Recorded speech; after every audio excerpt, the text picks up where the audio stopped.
Y el Verbo se hizo carne, y habitó entre nosotros. Juan 1:14. Ningunas otras palabras pueden mostrar más claramente que Cristo es tanto Dios como hombre.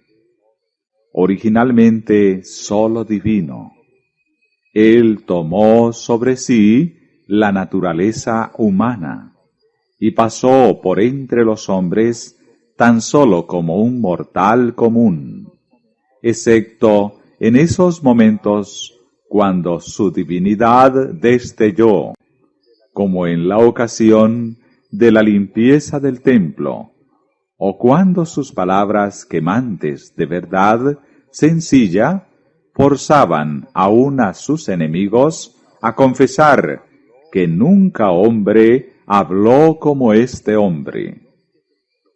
La humillación que Cristo tomó voluntariamente sobre sí es expresada mejor por Pablo a los filipenses.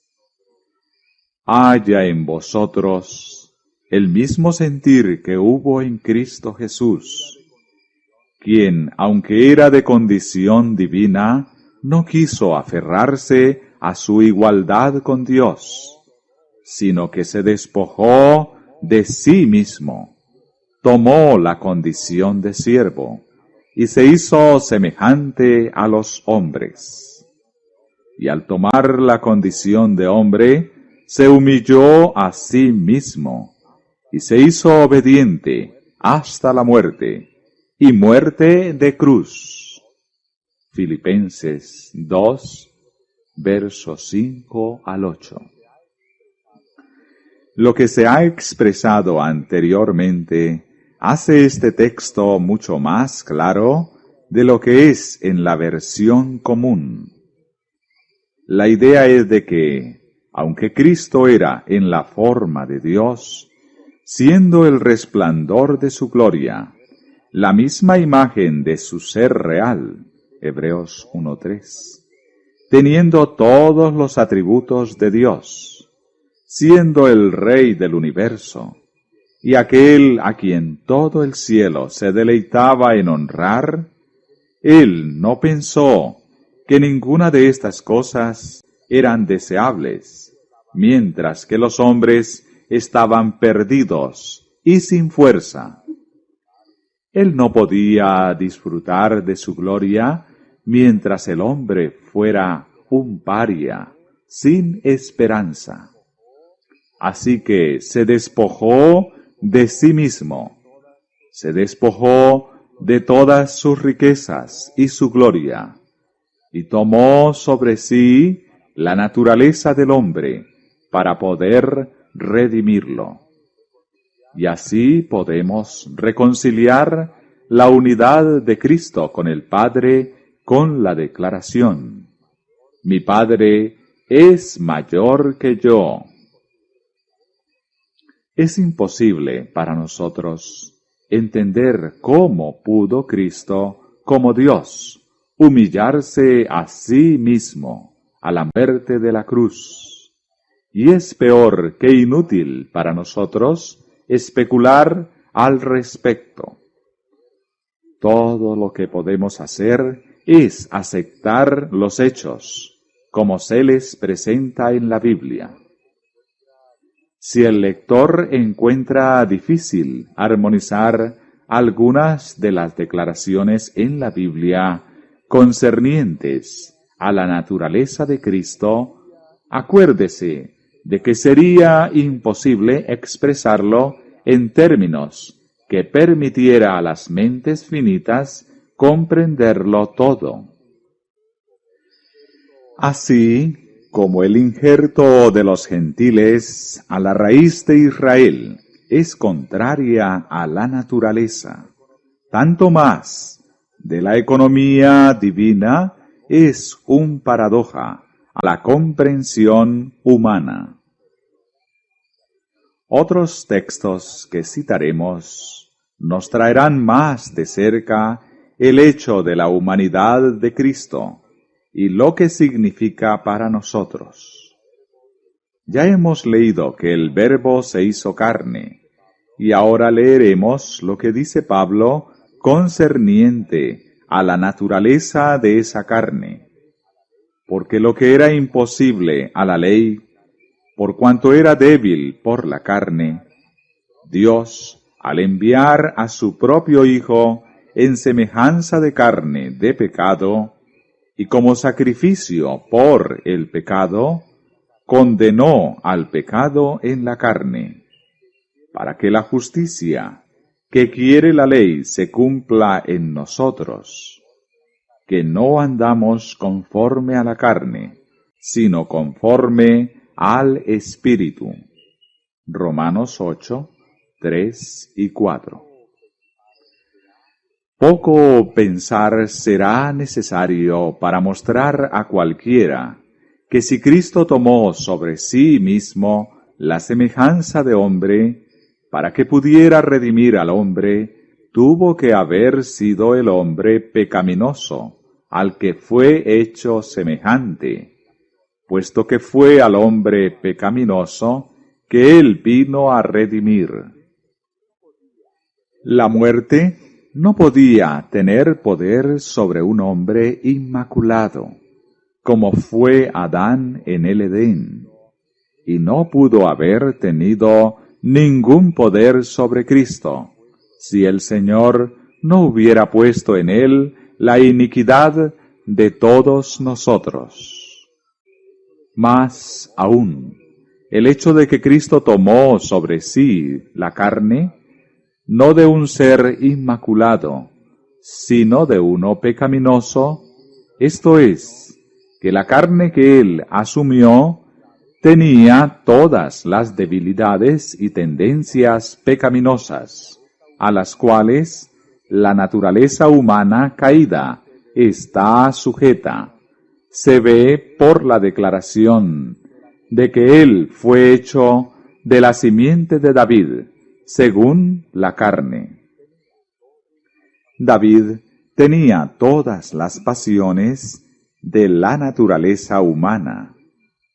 Él dice de sí mismo: en maldad nací yo, y en pecado me concibió mi madre. Salmos 51, 5. La siguiente declaración en el libro de Hebreos es muy clara en este punto. Porque de cierto no vino para ayudar a los ángeles, sino a los descendientes de Abraham.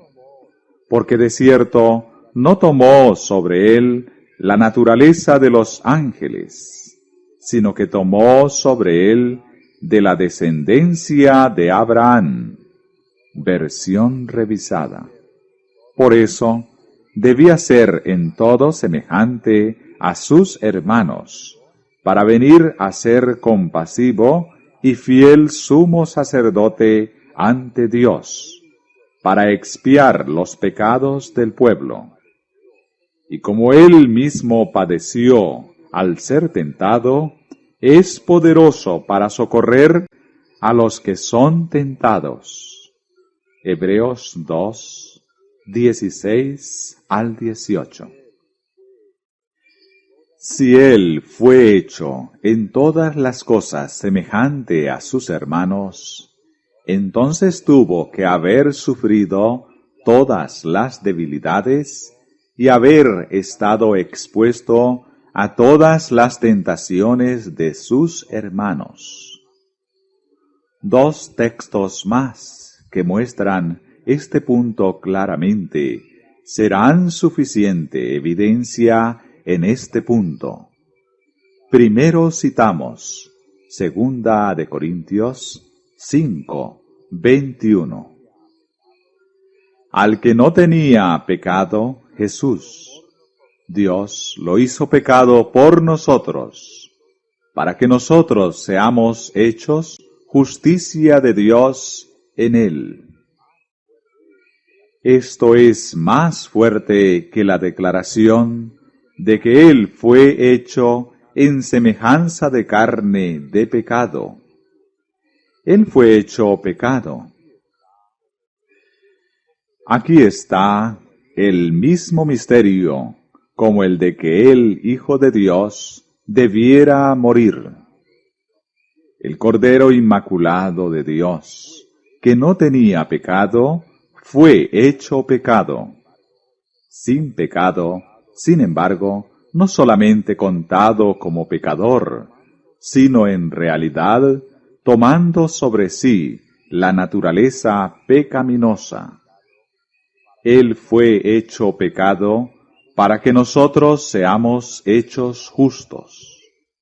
Así Pablo le dice a los Gálatas que Dios envió a su Hijo, nacido de mujer, nacido bajo la ley, para redimir a los que estaban bajo la ley, a fin de que recibiésemos la adopción de hijos.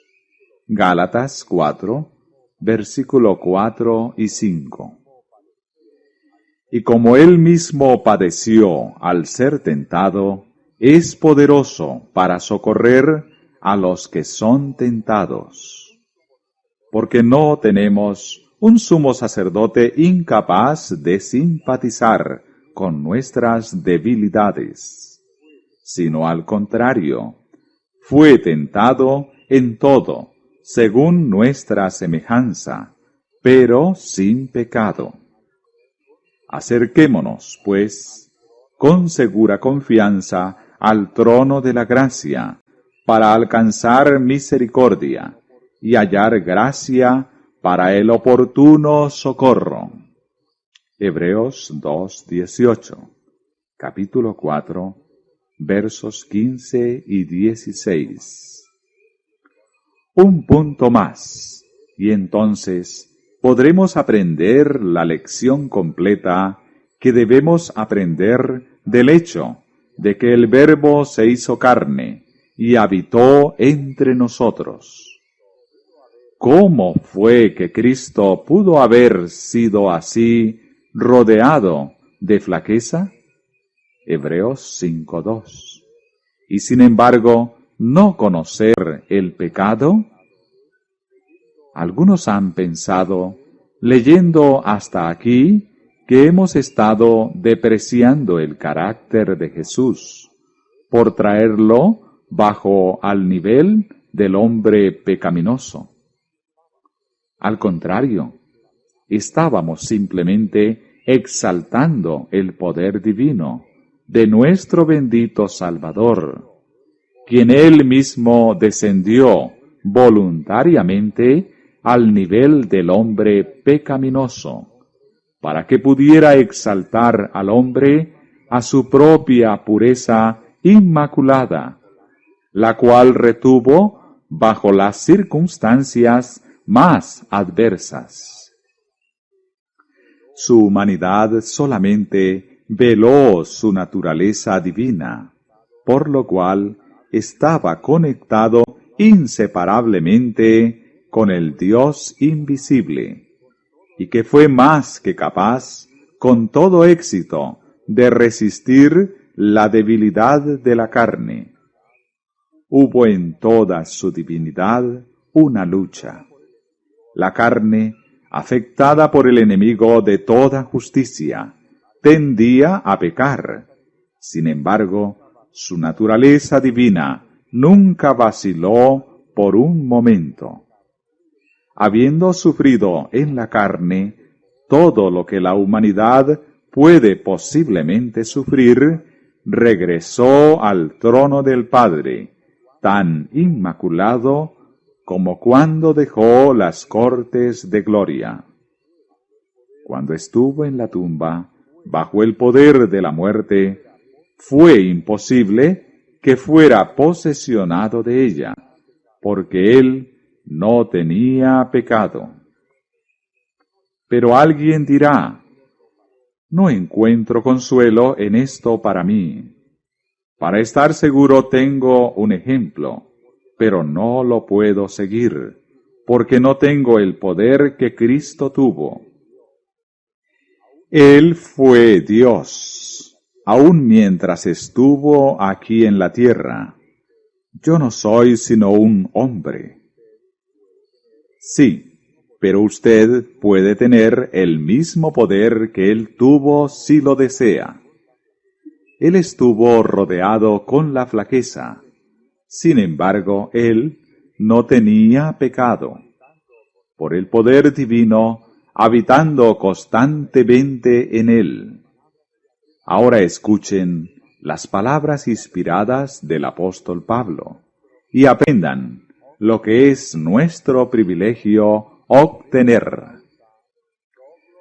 Por esta causa, doblo mis rodillas ante el Padre de nuestro Señor Jesucristo, de quien toma nombre toda la familia de los cielos y de la tierra, que os dé, conforme a la riqueza de su gloria, el ser fortalecidos con poder en el hombre interior por su Espíritu. Que habite Cristo por la fe en vuestro corazón, para que, arraigados y fundados en amor, podáis comprender bien con todos los santos la anchura y la longitud, la profundidad y la altura del amor de Cristo, y conocer ese amor que supera a todo conocimiento, para que seáis llenos de toda la plenitud de Dios. Efesios 3, 14 al 19. ¿Quién puede pedir por más? Cristo, en quien habita toda la plenitud de Dios, puede habitar en nuestros corazones, para que nosotros podamos ser llenos con toda la plenitud de Dios.